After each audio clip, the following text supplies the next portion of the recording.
어, 원래대로면 이제 12월 27일에 느헤미야 말씀 캠프를 저희가 마무리를 하는 건데 갑작스럽게 이제 비대면 상황이 되면서 그동안 저희들이 이제 뭐 퀴즈며 뭐 준비했던 게 전부 온라인이 아니라 이제 대면으로 준비한 거라서 저희가 좀 연기를 했었는데 그게 계속 언제까지 길어질지 몰라서 마냥 기다릴 수 없어서 이번에 이제 랜선으로 좀 준비를 했습니다. 그래서 오늘 말씀 듣고 또 이제 느헤미야 말씀 캠프 마무리를 하려고 합니다.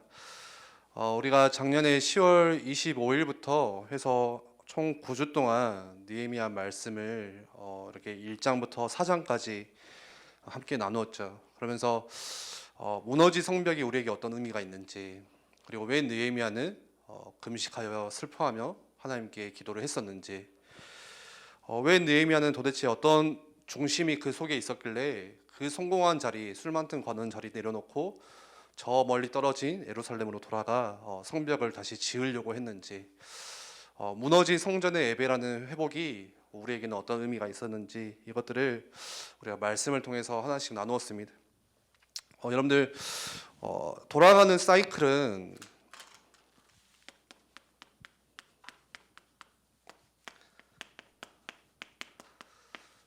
계속 돌아가는 사이클, 반복되는 사이클은 똑같아요.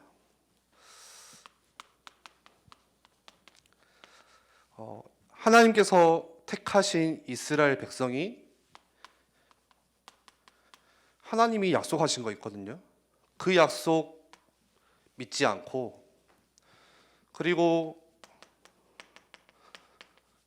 하나님 말씀 놓치고, 그러면서 하나님을 예배하는 제사 다 무너지고, 예배하고 바로 연결되는 게 예배가 무너지면 무조건 우상이 나오거든요. 예배가 무너지면 무조건 우상이에요. 우리가 예배가 안 되어지는 거, 뭔가 우상이 지금 잡혀 있다는 거예요. 이러게 되니까 뭘 반복해요? 바로 따라오는 게 재앙이 올 수밖에 없어요. 하나님 언약 놓치니까요. 그러니까 어떻게 돼요? 노예로 끌려가고, 결국 느헤미야도 뭐예요? 바벨론에 끌려간 포로에서 나오는 거잖아요. 주변 국가들에게 전부 다 포로로 잡혀가요. 이게 하나님의 택하신 백성들의 정체성이 아니에요. 이렇게 살라고 주신 언약들이 아니에요. 그런데 왜 하나님의 백성들이 이렇게 살아요? 언약 놓치니까, 말씀 놓치니까, 예배 놓치니까. 그런데 다시 어떻게 회복돼요?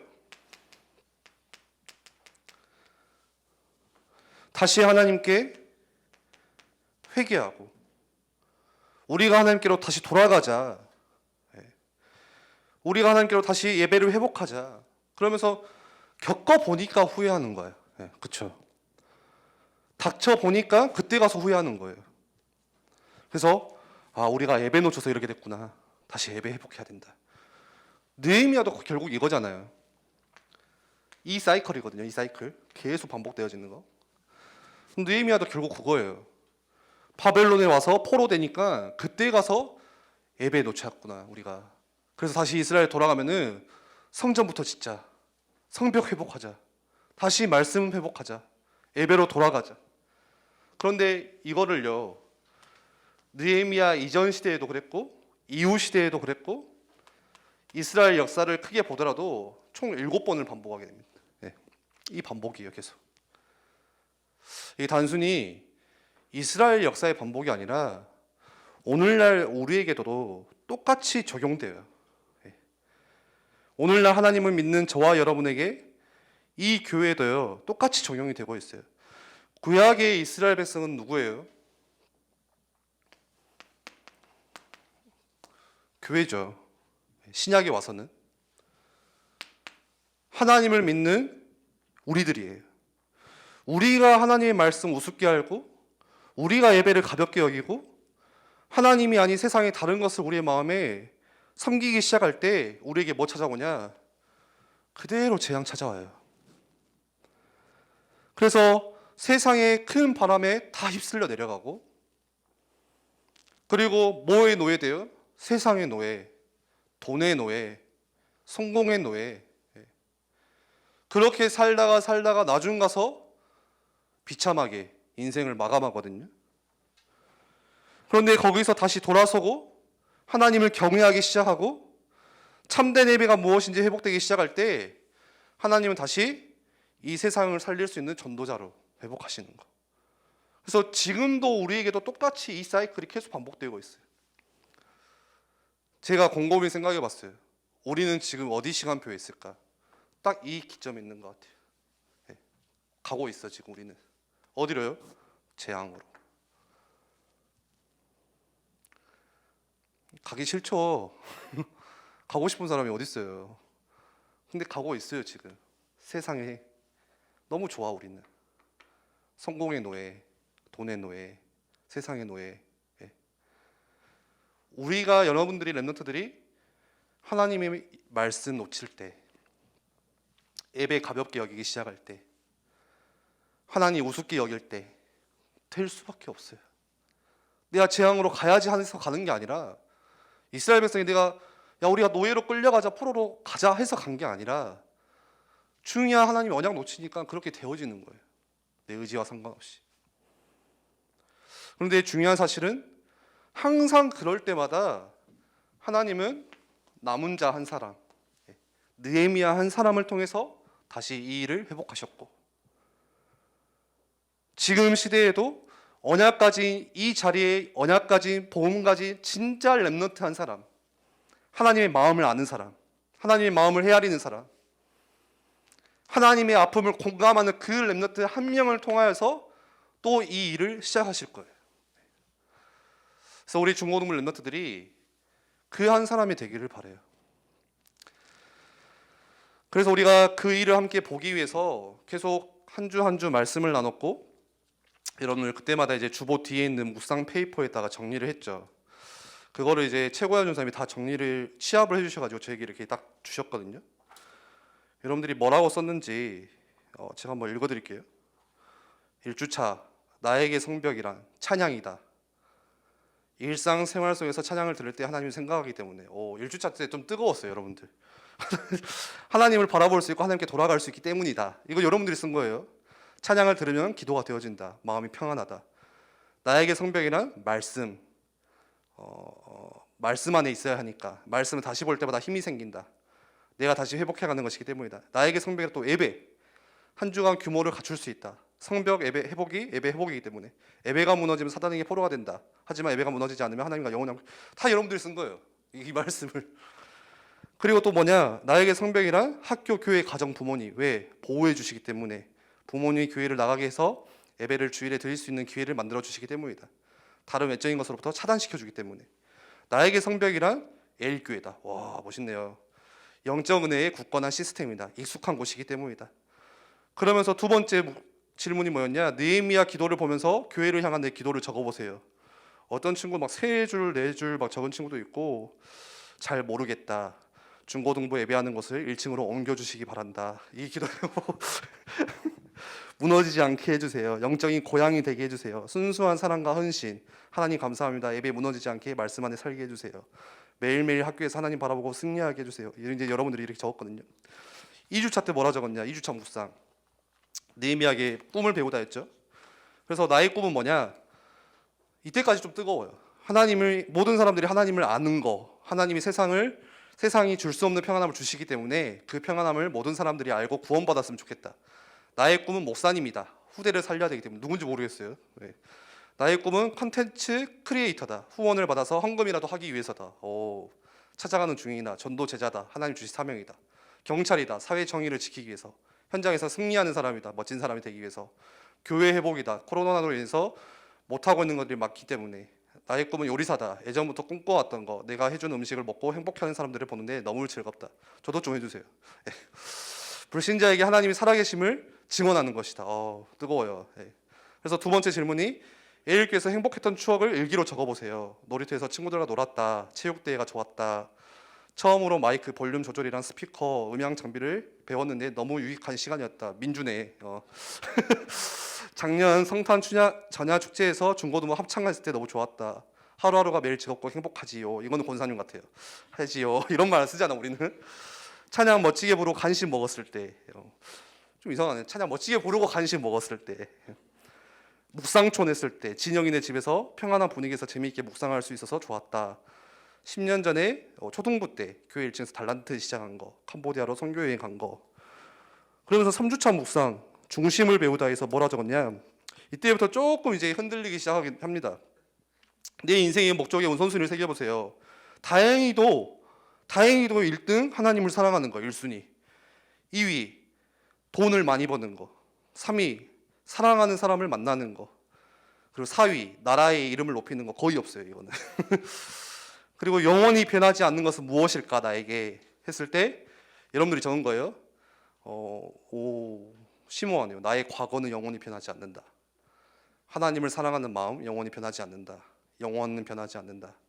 세계복음을 할 나의 사명, 사랑하는 사람에 대한 마음 영원히 변하지 않는다. 변할 건데 아마. 욕심 변하지 않는다. 욕심도 변해요. 예. 인생의 목표 변할 겁니다. 예.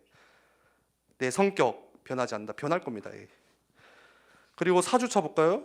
느헤미야에게 때를 배우다 해서 나의 장점과 단점을 적어보세요. 나의 장점, 잘 웃는다, 활기차다, 게임 잘한다, 꽂히면 집중한다, 부지런하다, 성격이 밝다, 착하다, 잘 웃는다. 여러분들 다 적은 거예요. 남들보다 모든 것이 뛰어나다. 교만하네. 약속을 잘 지킨다, 사람을 잘 믿는다, 생각을 많이 한다, 시원한 성격이다, 독서, 영어 잘 들어준다, 안 좋은 사건과 감정을 잘 잊어버린다. 단점, 게으르다. 게으르다가 제일 많았네요. 소심하다, 키가 작다, 공부를 못한다, 깝친다. 조금 부정적이다, 잘 삐진다, 너무 완벽해서 걱정이다. 너무 완벽해서 걱정이다. 누구야? 아유, 누가 이거 최승우 같기도 하고 약간. 사람 잘 믿는다, 눈치 없이 많이 웃는다, 산만하다, 많은 사람들 사이에서 엄청 주눅 들고 말할 용기가 없어진다. 저랑 비슷하네요. 체력, 한국어다. 단점, 망각이 빠르다. 장점이자 단점이네요. 이게 집중력이 좋지 않다. 그래서 나는 하나님을 위해서 교회를 세우기 위해서 지금 무엇을 할 때인가요? 했을 때 하나님 말씀을 듣고 묵상해야 된다. 말씀 속에 깨어 있어야 된다. 코로나가 빨리 끝나서 예배 회복해야 된다. 하나님 말씀 잊지 않고 또 열심히 교회 다니면서 기도하기, 예배 잘 드리기, 뭐 이런 거 썼네요. 공부, 기도, 전문성을 탐색한다. 사단 문화를 놓고 기도하며 준비해간다. 그러면서 5주차 때 느헤미야에게 깡을 배우다. 그러면서 예배할 때 나를 방해하는 장애물. 이때부터 이제 여러분들이 거의 안 썼어. 한 10명밖에 안 썼네.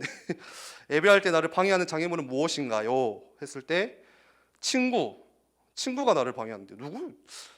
중1인가? 그리고 핸드폰 그렇죠.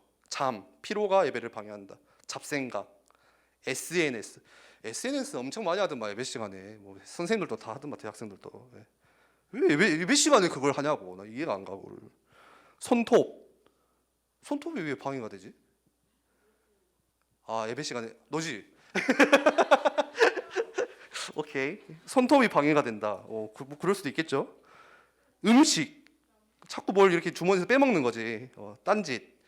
하나님 자녀다운 멋은 뭘까? 그리스도의 향기가 나는 거. 존재 자체가 전도인 사람. 와, 멋있다. 하나님 자녀라는 그 자체. 악기로 영광 돌리는 거 멋 아는가? 나는 아는데 사실 악기 하기 좀 싫은데 하면 좋아. 이 사람 좀 자기가 헷갈리는 것 같아. 지금 자기가 뭔 말을 하는지 몰라요. 하나님 자녀임을 부끄럽지 않고 자랑스러워하는 거. 보면서 되게 많이 은혜가 됐어요. 그래서 읽어드릴까요? 6주차 인생의 시작과 마지막. 그러면서 예배 성공이 인생 성공이란 말에 대해서 자신의 생각을 간략하게 적어보세요. 이게 질문이었거든요. 여러분들이 쓴 이야기 맞는 말이다. 어렸을 때부터 많이 듣던 말이라 중요하게 뼈가 된다. 나도 그렇게 생각한다. 인생의 정답이다. 예배 성공이 우리 인생을 바꿔서 성공하는 것이다. 하나님 뜻대로 사는 것이 성공이다. 세상이 말하는 부화병에는 인생 성공이 아니다. 예배를 성공하면 하나님께 축복하고 받고 하나님을 예배할 수 있는 인생이 된다. 예배를 우선순위로 하는 것이다. 이게 도대체 뭔 소리인지 잘 모르겠다. 예배에만 집중해서 인생 성공할 수 있을지 잘 모르겠다. 이런 친구들도 있었고. 그리고 두 번째 질문이 나의 하루 24시간 중에 내가 가장 많이 하는 거 적어보세요. 숨쉬기, 누워있기, 공부, 핸드폰, 수면, 게임, 온라인 클래스, 음악 듣기, TV 보기. 그리고 7주차 때 우리는 중고등부를 세우는 건축자입니다였죠. 그 질문이 내가 가장 좋아하는 것 또는 내가 가장 잘하는 거 무엇인지 적어보세요. 잠자는 거, 바이올린, 영어, 멍 때리기, 기타 찬양 듣고 부르는 거 좋아한다. 노래 부르기, 수다 떨기, 나서기, 피아노. 1번에 적은 것 가지고 나는 어떻게 중고등부를 위해서 헌신할 수 있을까? 바이올린으로 예배 때 찬양할 때 연주한다. 예, 나오세요. 예. 잠을 잘 자서 예배 집중한다. 그러니까 이게 뭐냐면은 내가 가장 잘하는 게 잠을 자는 거래. 그래서 그거 가지고 어떻게 나는 예배를 헌신할 것인가? 전날의 예배를 잠을 충분히 잘 자서 그 다음날 예배에 집중하겠다. 굉장히 좋아요. 하나님을 기쁘게 찬양할 것이다. 렘넌트들과 포럼하며 예배를 준비한다. 중고등부 도와달라고 하거나 회의 와달라고 하면 주저하지 않고 도와주겠다. 뭐 이렇게. 8주차 비웃음, 분노, 두려움. 여기서 질문은 나를 두렵게 하는 거, 걱정하게 만드는 것은 무엇인가? 거의 다 학업, 성적, 시험, 수행평가 거의 다 학업이었어요. 그리고 어떤 친구는 내 미래 용돈이 떨어지는 거.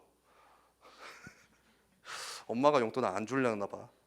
시간, 친구 관계 딱히 없다. 주사 맞는 거, 나를 두렵게 하는 거. 노홍철이네, 노홍철. 두려움 속에서 어떻게 하나님을 바라보는 나의 방법을 계획해 보세요. 바라보는 나의 방법. 기도 모르겠다. 에라 모르겠다. 하나님 바라보고 살아간다. 열심히 한다. 두려움에 초점 맞추기보다 하나님 관계에 초점을 맞춘다. 마지막 9주차 때 사단의 공격에 방어할 준비가 있나요? 했을 때 질문이 두려움 앞에서 느헤미야의 대응 3가지를 적어보세요. 이거는 뭐 말씀 적었죠 그대로. 뭐 무관심했다, 방해, 그리고 기도했다, 기도 시작했다, 하나님 말씀 기억했다. 내가 만난 하나님, 내가 기억하는 하나님이 어떤 하나님인가요? 여러분들이 적은 거예요. 마지막으로 편한 하나님, 문제를 주시고 다시 하나님 앞에 돌아오게 하신다. 그래서 내 믿음의 그릇을 키우신다. 아멘. 힘들 때 도움이 되시고 행복하신 따뜻한 하나님, 내가 힘들 때 나와 함께 하시는 하나님. 하나님은 나에게 산타이다. 내가 원할 때마다 들어주시기 때문이다. 늘 함께 계시며 자비와 은혜를 주시는 분, 든든한 하나님, 나를 구원해 주시고 항상 나를 지켜주시는 분, 사랑이 끝이 없으신 하나님. 이렇게 적었습니다. 예. 쭉 보면서 제가 그래도 들어간 게 헛되지 않구나라는 좀 생각을 했고요. 여러분들에게 어쩌면은 그냥 그때 한순간의 고백일 수 있지만 또 그 한순간에 그때의 믿음일 수 있지만요. 하나님은 절대 그 고백, 믿음 잊지 않고 기억하신다라는 것을 좀 생각했습니다. 그래서 그렇죠. 어린아이가 막 그 말을 떼기 시작하고 막 이야기를 할 때 막 아빠 사랑해요, 엄마 사랑해요 속삭일 때 그 아이는 커서 잊어버릴 수 있어요. 그런데 아빠와 엄마는 그때의 그 감동을 절대 잊지를 못해요. 여러분들의 믿음의 고백이 딱 그래요. 여러분들은 잊어버릴 수 있고 여러분들은 그때의 믿음이 떨어질 수도 있지만 하나님은 그때 여러분들이 했던 믿음의 고백, 그 중심들을 반드시 기억하세요. 그리고 청소년 시기 때 여러분 속에 들어간 하나님의 말씀은 살아있고 활동력이 있기 때문에 절대 여러분 속에서 떠나지 않고 여러분들의 마음을 분명히 붙잡아 주실 것이고 또 여러분들의 생각을 지켜주고 나를 살게 할 것입니다. 그래서 청소년 시기에 여러분들 안에 뭐가 들어가냐는 거 굉장히 중요한 것 같아요. 그런데 여러분들 질문할 수 있어요. 저는 그때 막 은혜도 받고 뭐 잘해보려고 이제 다짐도 해보고 도전도 해봤는데 하다가 또 안 되고 무너졌어요. 이렇게 질문하는 친구들이 분명히 있을 수 있거든요. 그런데 그게 당연한 거예요. 그게 정상이에요. 여러분들 하나님 떠난 우리는요. 다시 은혜로 하나님을 만났고 하나님의 자녀가 되었지만 그럼에도 우리는 늘 죄짓기를 좋아하고 늘 하나님보다 다른 것을 더 사랑하고 하는 게 우리 안의 본성이에요. 그게. 그래서 여러분들 느헤미야 말씀이 몇 장까지 있는지 아세요? 우리는 지금 4장까지밖에 안 봤는데 13장까지 있거든요. 근데 나중에 어떻게 되냐? 성벽 다 짓고 다시 예배 다 회복하고 백성들이 다 울면서 하나님께 회개하고 서약을 해요. 다시는 우리가 예배 놓치지 않겠다. 막 울면서 또 모여요. 막 말씀 듣기를 사모하고 절대 내가 이방인들과 결혼하지 않겠다. 통혼하지 않겠다.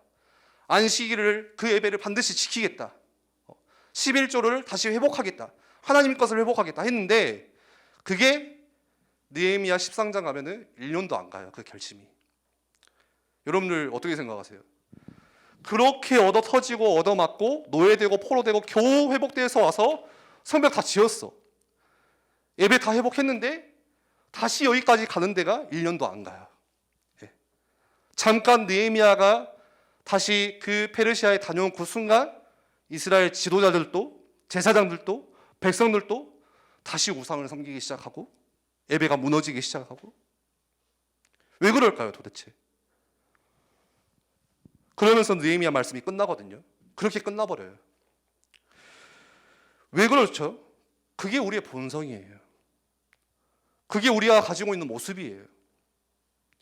하나님을 만나고 자녀가 되었지만 우리 안에는 항상 죄의 본성이 남아있어요.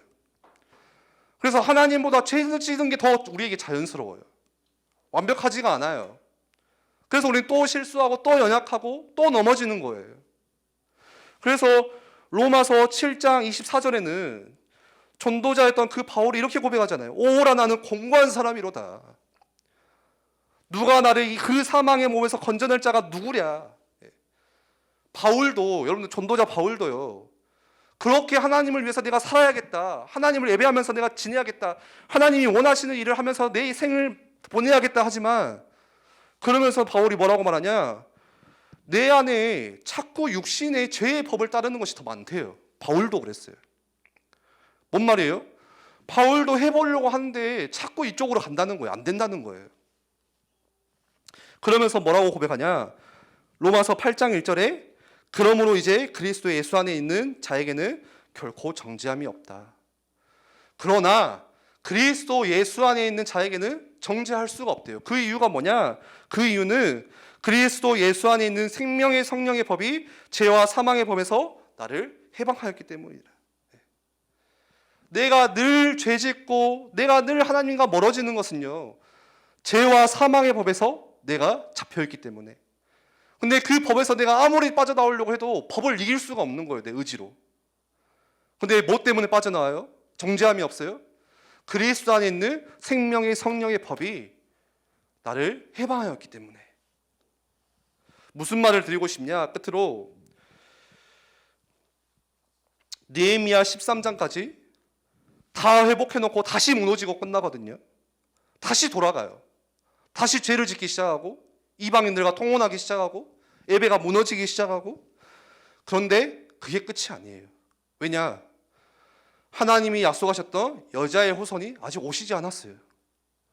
그래서 느헤미야 13장 말씀은 400년 뒤로 이어져요. 하나님이 약속하신 오실 메시아 예수 그리스도. 그래서 그리스도 바라봐라. 너네가 열심히 결단하고 열심히 해도 안 되지 않냐. 우리는 그런 사람이에요. 그런 존재예요. 죄의 본성이 우리 안에 남아있어요. 그래서 내가 더 열심히 해보고 내가 이번 주 무너졌기 때문에 더 최선을 다해봐야지, 그 결심이 아니라 여러분들이 그리스도 안으로 돌아가셔야 돼요. 그래서 여러분 오늘 생각하셔야 돼요. 그래서 나에게 오늘 예수 그리스도의 은혜가 필요한 것이구나. 그래서 나에게 하나님의 은혜가 필요한 것이구나. 내 힘으로 안 되기 때문에, 또 실패하기 때문에, 우리는 자꾸 이 재앙으로 들어가려고 하기 때문에, 하나님 오늘 말씀을 통해서, 오늘 예배를 통해서 내가 예수님을 만날 수 있는 은혜를 더해달라고, 내가 그리스도 안에 들어갈 수 있는 은혜를 더해달라고. 우리에게 그 중심이 있어야 돼요. 그래서 그리스도 예수 안에 우리가 들어갈 때 오늘 말씀의 제목과 같이 늘 우리는 반복하는 잘못을 저지르지만 하나님은 늘 우리에게 변함없는 은혜를 주신다. 그리스도 안에서. 그래서 느헤미야 13장 말씀이 어떻게 보면 되게 비참하게 끝난 것 같아요. 되게 어둡게 끝난 것 같지만 그게 하나님께서 다시 이 땅에 오실 메시아를 바라보게 하시는, 느헤미야 말씀을 통해서 예수님을 바라보게 하세요. 여러분들이 안 되어지는 거, 이렇게 믿음의 고백들 다 써놨지만 그게 여러분들 채 한 달 안 가잖아요. 막 고백해야겠다, 뭐 해야겠다 하는데 안 가잖아요. 내 힘으로 하는 게 아니라 여러분들 다른 거 하셔야 돼요. 내가 그리스도 안으로 들어가야겠다. 그래서 여러분들이 말씀을 들어야 되는 것이고, 여러분들이 그래서 훈련 속으로 들어가야 되는 것이고, 늘 여러분들 삶 속에서 하나님과 가까이 할 수 있는 그 삶을 여러분들이 살아내셔야 되는 거예요. 마무리를 할게요. 마치고 느헤미야 퀴즈 대회인가요? 쇼인가요? 아무튼 진행이 될 건데, 여러분들 문제 많이 맞히고 적게 맞히고 그게 중요한 게 아니라 진짜 느헤미야 말씀을 통해서 나에게 주셨던 은혜가 뭘까라는 것을 여러분들 다시 한번 생각해 보시고 다시 한번 구상해 보시고. 근데 보니까 이거 해야겠는데라는 좀 생각도 드네요. 상반기 때 다시 13장까지 해야 되나 그런 생각도 드는데, 아무튼 기도하면서 우리가 같이 인도 받았으면 좋겠습니다. 제가 한번 기도하겠습니다. 사랑과 은혜가 풍성하신 주님 감사합니다. 우리를 창세전에 영세전에 또 지명하여 나를 택하셔서 부르시고 하나님의 자녀로 삼아 주시고 우리를 렘넌트 전도자로 세상을 치유하는 자로 부르셨는데, 하나님, 우리는 또 넘어지고 또 연약하여서 실수하고 예배를 놓치고 하나님과 멀어질 때가 참 많습니다. 오늘 이 느헤미야 말씀의 결론이 다시 회복하였지만 다시 무너진 것처럼 어쩌면 그 모습이, 그 삶이 우리들인 줄 모릅니다. 하나님, 그런데 우리가 열심히 또 내 노력으로 결심을 해서 이겨내는 것이 아니라 우리에게 은혜로 오신 예수 그리스도를 바라볼 수 있도록 주께서 역사하시고, 내 힘과 노력과 결심이 아니라 예수 그리스도께서 십자가에서 흘리신 그 보혈의 능력, 그 사랑을 우리가 더욱더 우러러볼 수 있도록, 바라볼 수 있도록, 쫓아갈 수 있도록 주님 우리에게 성령으로 역사하시고 인도하여 주시옵소서. 예수 그리스도의 이름으로 기도드립니다. 아멘.